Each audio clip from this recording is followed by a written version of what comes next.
Hi, it's Grandma Ray. I love children, I love books, and I especially love reading books to children.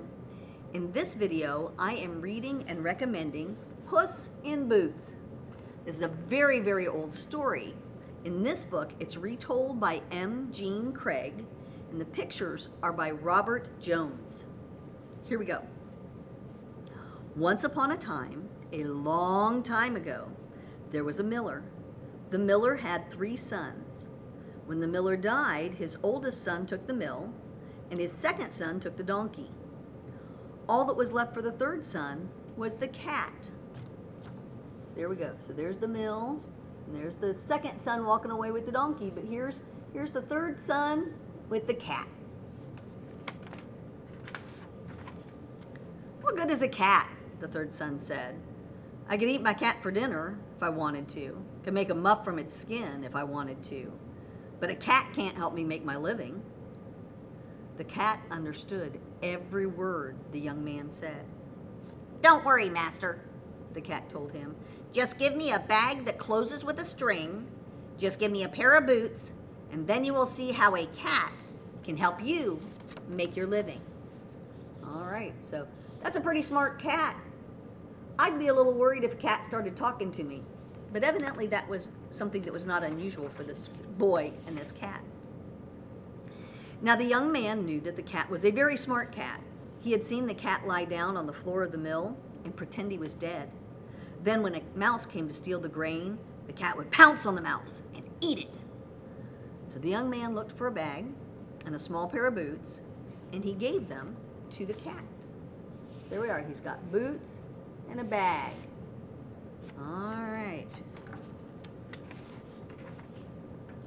First the cat pulled on the boots. Then he put some beet tops and some seeds into the bag and marched off to the fields. He came to a place where some rabbits lived. He opened the bag and put it on the grass. Then he lay down near it and pretended he was dead. He waited. Along came a rabbit. It smelled the beet tops and the seeds and hopped right into the bag. The cat jumped up and pulled the string tight. There we are. See the rabbit? And he smelled those beets, those beet tops and the seeds, and he went to see, and he got caught. The cat did not take the rabbit home to his master. No, he went off at once to see the king. Sir, said the cat to the king, I have brought you a gift. It is a fine rabbit for your dinner. It is from my master, the Count of Carabas. Tell your master I thank him, the king said. There's the cat talking to the king.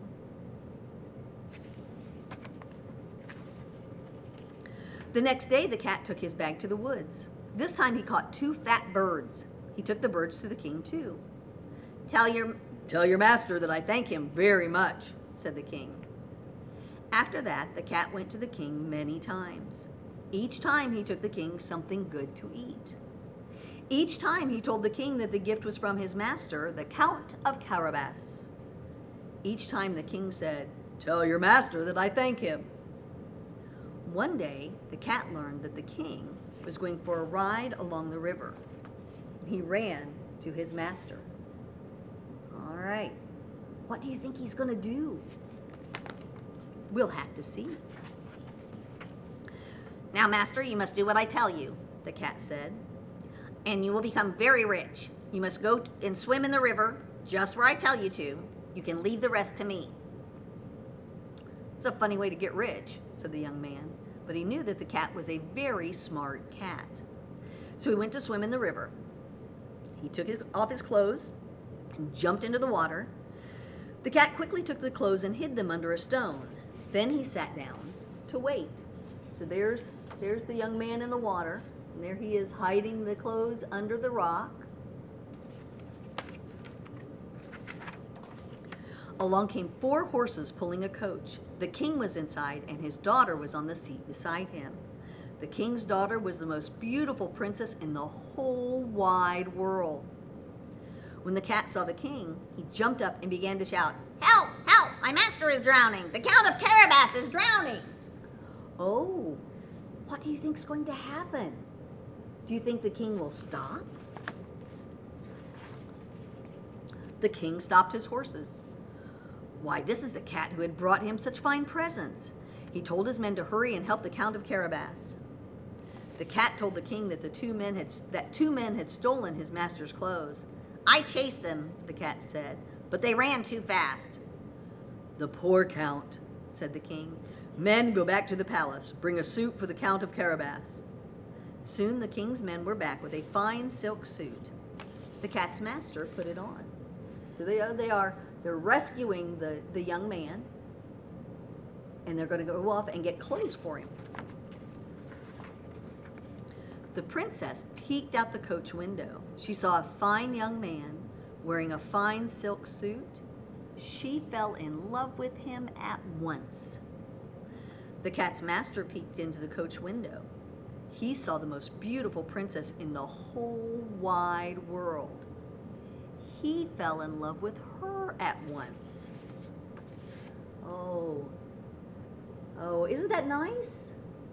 Love is a good thing. The king was happy to meet the Count of Carabas at last. You must come for a ride with us, said the king. Thank you, said the cat's master, and he stepped into the coach and sat down next to the princess. This was just what the cat wanted. He waved his paw, and then he ran up the road ahead of the coach. Here he is running. He's running ahead. Soon the cat came upon some men working in a field. They were cutting the thick grass. Listen to me, the cat cried. I want you to tell the king that this field belongs to the Count of Carabas. If you do not, I will have you chopped into little bits. Well, I certainly wouldn't want to be chopped into little bits. I think I'd do what the cat told me to do. Soon the king's coach came along. The king called out, "Whose field is this? Whose field full of thick green grass?" This field belongs to the Count of Carabas, the men shouted. The king turned to the young man. Very nice field you have there, said the king. Yes, indeed, said the Count of Carabas. So he's just going along with what the cat told him. The cat ran ahead again. He came upon some more men working in a field. They were cutting the golden wheat. Listen to me, the cat cried. You must tell the king that this field belongs to the Count of Carabas. If you do not, I will have you sliced up into the little snips. Well, that would scare me. I wouldn't want to be sliced up into little snips. The king's coach rolled up. The king called out, "Whose field is this? Whose field full of golden wheat?" "This field belongs to the Count of Carabas," the men shouted. The king turned again to the young man. "Very nice field you have there," said the king. "Yes, indeed," said the Count of Carabas. I think the king's becoming impressed with the things that he thinks the Count of Carabas has. The cat kept running ahead of the coach. The road passed more fields where farmers were working. The road passed forests where women were picking up wood. The road passed a lake where boys were pulling silver fish from the water. Everyone told the king that all of the fields and the forests and even the lake belonged to the Count of Carabas. "Very nice land you own," said the king. "Yes, indeed," said the Count of Carabas. Looky there, all kinds of people. There they are, fishing. At last the cat came to a tall castle where a mean giant lived. All of the fields and the forests and even the lake really belonged to this mean giant.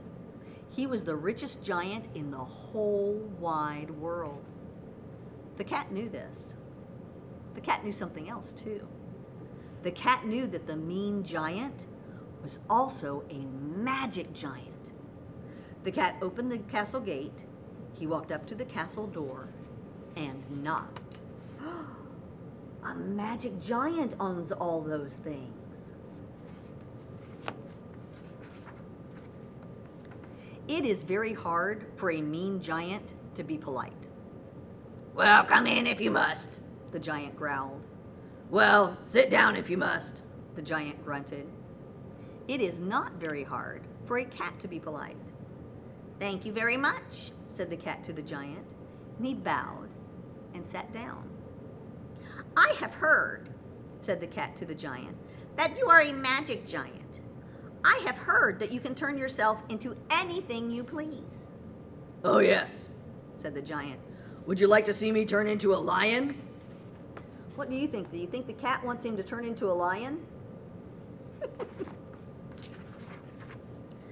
Not very much, said the cat, but he was too late. The giant had already turned into a lion. Yow! Cried the cat, and he jumped out the window onto the roof. His boots made him slip and slide. Uh-oh, looky there. There's the giant as a lion chasing the cat. When the lion turned back into a giant again, the cat was happy to come down. Goodness, he said to the giant, that must be a very hard thing to do. Not hard for me to do, said the giant. I can turn myself into anything. Oh, no, I'm sure that's not true, said the cat. I'm sure you can't turn yourself into something small. Who says I can't? Roared the giant. Something really small, like a mouse? Asked the cat. No, even for a magic giant, that would be too hard. The giant roared again, watch me! And he turned into a small mouse. The cat smiled. The cat pounced. The cat gobbled. The cat gobbled up the magic giant when he was pretending to be a mouse. And that was the end of the giant. All right. The cat did have a good plan, didn't he? Then the cat heard the king coming. He ran out through the castle gate. Welcome, he said to the king. Welcome to the castle of the Count of Carabas. The king's eyes opened wide. Well, said the king. A very nice castle, said the king. Yes, indeed, said the Count of Carabas. Please come in, said the cat. The cat led the king up the long stairs. The princess and the Count of Carabas walked behind them. My master, the count, wants you and the princess to have dinner with him, the cat said to the king. Invited him for dinner. There was a great feast. When dinner was over, the king sat back in his chair. He thought about the fields and the forests and the lake. He looked across the table at the handsome young man talking with the princess. How happy the princess looked. Then the king spoke. My dear count, said the king, would you like to marry my daughter? Yes, indeed, said the count. Well, the young man's set for life now, isn't he? So the princess and the Count of Carabas were married that very afternoon, and the cat became a great lord and never had to hunt for mice again. There we go. Wasn't that a fun story? If your grown-ups want more information about this book, they'll find that in the show notes. I hope you'll join me again sometime. Bye-bye.